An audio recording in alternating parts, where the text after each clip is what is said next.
रहा था चमटोली वाली माल सुपर हिट लागेले। अच्छा बता रहे थे कि चमटोली वाला माल सुपर हिट लगल है। हाँ। आ उ लोग के जौन घरवा के लड़कियां बारी सन सुपर हिट नहीं लगती है? नहीं सर वो नहीं लगती। मानिया दोबारा तक कहतारन कि तू लोग कुछ ना कर लो, हमार बेटा बना से कितना तान के अकेले सब जना लोग के मार के मुंगा दी हंस इतना बेटा शेर हो गइल बा कि दुधार क के यहाँ से पेठाम से हाँ के लड़की चमटोली के लड़की सके इतना नीच हरकत करके इस देखिए ये लड़का को हाथ तोड़ दिया है, किसी का सर फाड़ दिया है, चाची का सर फाड़ दिया थी तान के हैं करम से हूँ करम सन मैंने केंग करम सन तान के दुधार क के थी हाँ गाँव से जाए दे हम से कहीं जाए बुलो तू लोग कहीं भेटा लो तान के कुछ कर दे हम देखना शुरू कर चुके हैं 24 न्यूज। आज हम पहुंचे हुए हैं साहब सिवान जिला के रिसौरा में। जानते हैं आजकल एगो दूगो जौन गायक है वो गाना गा देता है, अहिरान बबुआन फलान ठेका मार और झगड़ा का ही कारण बनता है। ठीक उसी प्रकार आज हम पहुंच चुके हैं दलित बस्ती में। सर जानते हैं कुछ जाति लोग यहाँ पर आ करके इतना पौधर मचाया हुआ है कि मार करके इस देखिए इस लड़का को हाथ तोड़ दिया है, किसी का सर फाड़ दिया है, चाची का सर फाड़ दिया है। अब देखिए कि कहीं ना कहीं दुर्भाग्य बा, ये दुर्भाग्य है कि एक गाना गा देता रहा। तो देखिए कि यहाँ मातारी बहन कहत रहो कि आटा के लोई अहिरान टोई, तो कौनो कहता बबुआन टोई, तो कौनो फलान टोई। ए नाती के बेटा लोइये कुली कोई खाली ये कुली होई के टोई या आटा के लोई या फलाना कोई। ओकरा बाद का कहत रसन कि चमटोली के माल ह तो फलाना ह अहिरान टोई। हाँ चमटोली का माल हो अहिरान टोई, चमटोली के माल है। सरकार ओखनिया के बाटे, विधायक ओखनिया के बाटे, थे वार्ड मुखिया ओखनिया के बाटे, तो ओखनी के हेल्प ना करी तो सजा घरों में ढुकी हंसा चोरियो करी हंसा छीना जोरियो करी। ये लोग कहता कि सब हमरे बालो सब हमरे बा सजायो होई सजायो होई। हां मारतो बालो सजायो करी मारतो ओखनी के सब कोई हुए बाटे तो का करी। अच्छा चाची केंगनी घटना भउए केंगनी राउर सर फाट गउए?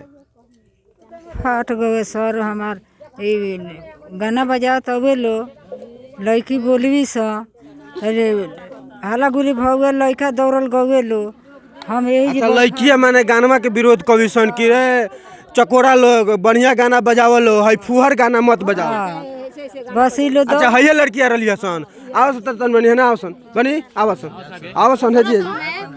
अच्छा केंगनी बबनी केंगनी का भउ ट्रैक्टर रहला मतलब ऊपर खाली डीजे बनले रहलो और लिया के जी बजावत है लोग गीत खराब तो हम खराब माने कैसन गाना बजावता है सर बजावत है लो तो आटा के लोई अहिरान टोई। तो सर इस पर गुस्सा नहीं आएगा तो हम लोग बोल रहे थे जो ये गीत मत बजाओ, तो कह रहा था लो जे हई मतलब दुपट्टा घींच लिया, बोला था जे क्या कर लेगा जाओ जो करना है कर लो। तो हम मतलब आपने विरोध किया कि ये गाना सब फुहर गाना मत बजाइए। हाँ आप लोगों ने बोला? हाँ तो जब हम आके अपना भाई लोग से बोला तो भाई लोग गया पूछने के लिए, तले पूरा मारने लगा मार तले। अच्छा पहले तो आपने विरोध किया कि नहीं ये फुहर गाना मत बजाओ, और जो गाना बज रहा था कि आटा के लोई अहिरान टोई। हाँ। तो इस पर आपने विरोध किया। हाँ। तो आपके साथ वो लोगों ने क्या किया? दुपट्टा खींच लिया। आपका दुपट्टा खींच लिया? तब क्या किया? दुपट्टा खींच लिया, गला में पहने थे वो खींच लिया, और औरत लोग का मंगलसूत्र भी खींच लिया, और ओढ़नी चप्पल सब लोग बिटोर कर लेके चला गया है लोग। मैंने दुपट्टा खींच लिया, आप लोग अश्लील गाना का विरोध कर रहे थे। हाँ आप लोगों के साथ अभद्र भाषा के प्रयोग भी किया गया? हाँ। क्या क्या बोला गया? और वो बोल रहा था लो जे जाओ जो करना है कर लो, हम किसी से नहीं डरते हैं लो। तो हमने कहा नहीं समझे ठीक है नहीं डरते हैं लो। तो मतलब आके अपना भैया लोग से बोले, तो भैया लोग आए पूछने के लिए, तो उन लोगों का बिना पूछे मारने लगा था लो। अनाउंस कर दिया जे पश्चिम टोला से दौड़ो मतलब मार हो चुका है।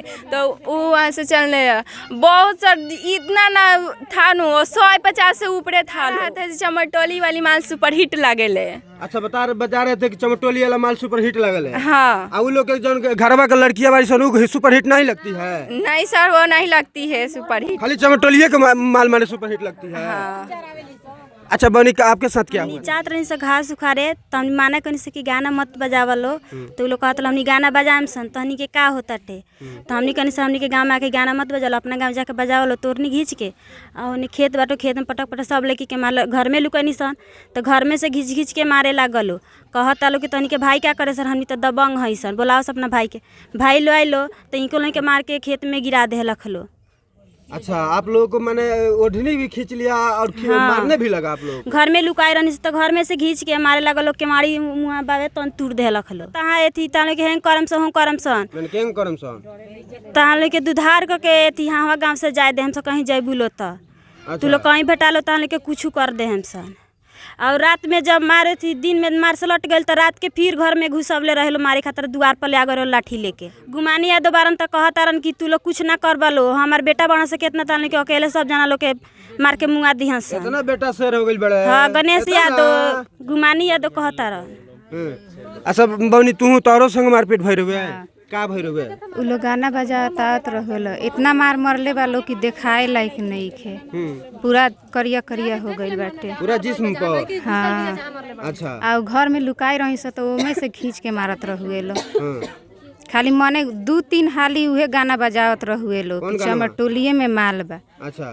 2-3 हाली उहे हम दी कहीं सकी ना बाजी, आ उ लोग कहता लो कि बजबे करी, बजबे। हम लोग बोले।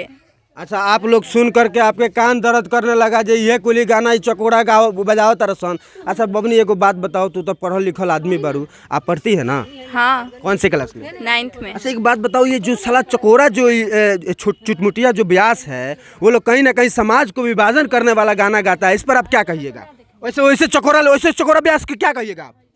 चप्पल जूता से मारेंगे और क्या कहेंगे। भय रहे झगड़ा उहे मारपीट कलन से तब भय रहे, दोसर का भय रहे। काहे मरलसन? गाना के चलते मरलन से, गाना बजावतलन से खराब। कौन गाना बजावत रहलसन? उहे अहिर उ अपन अहिर बजावतलन से, अहिरान के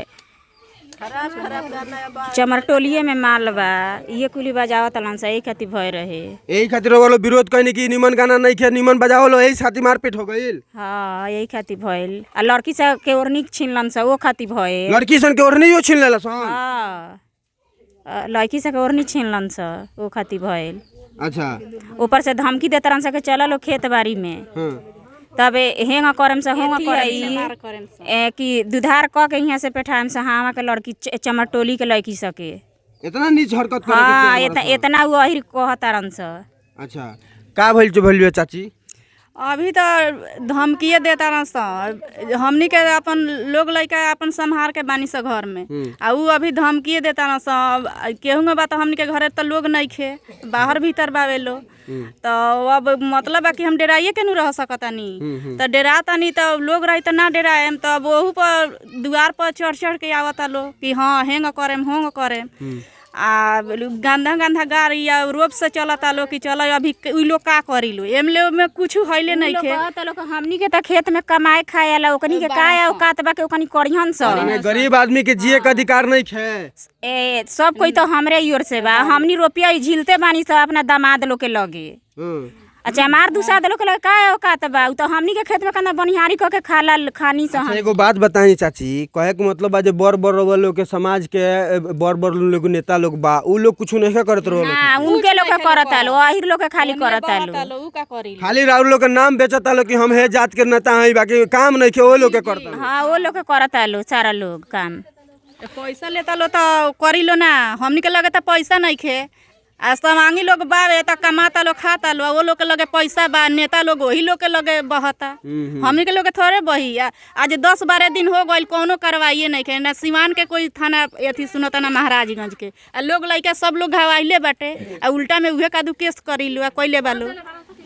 अब बिल्कुल देखिए, कहीं ना कहीं ये दुर्भाग्य है कि जिस सहन करके ये कहते हैं कि हम इस समाज के नेता हैं, उस समाज के नेता आज कहाँ हैं? ये आदमी जो है ये आज बिलख रहा है, रो रहा है और अपनी गुहार मांग रहा है। लेकिन यहाँ के जो थाना प्रभारी हैं वो भी बोलते हैं कि आज राशन बनवाए आइल बारू कि आवेदन लिखे आइल बारू। अब देखिए कि इनका जो सर है फट गया है, और एक जो हमारे साथ चाची है उनका भी सर फाड़ दिया है लोग। और कहीं ना कहीं बहुत दुर्भाग्य है यहाँ के थाना प्रभारी का कि मुखौटा बन करके खाली कान में तेल डाल के सोए हुए हैं। इन लोगों का फरियाद सुनने के लिए कोई नहीं है, और बड़ा बड़ा जो नेता होते हैं वो लोग को वो देखे ना आए लोग कि हमारे समाज के लोग आज कितना दुख में बा, कितना तकलीफ में बा, देखे तक ना आए लोग। कहीं ना कहीं बहुत बड़का दुर्भाग्य बा कि बार बार खाली बात बनावे खातिर नेता लोग बालो, वोट ले लेवे खातिर नेता लोग बालो, खाली कई लोग कहा कि हम हे जात के नेता हई तो हमारा के वोट दी हो।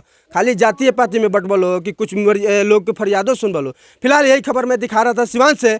खबर कैसा लगा देखते रहिए, बने रहिए मेरे साथ। धन्यवाद।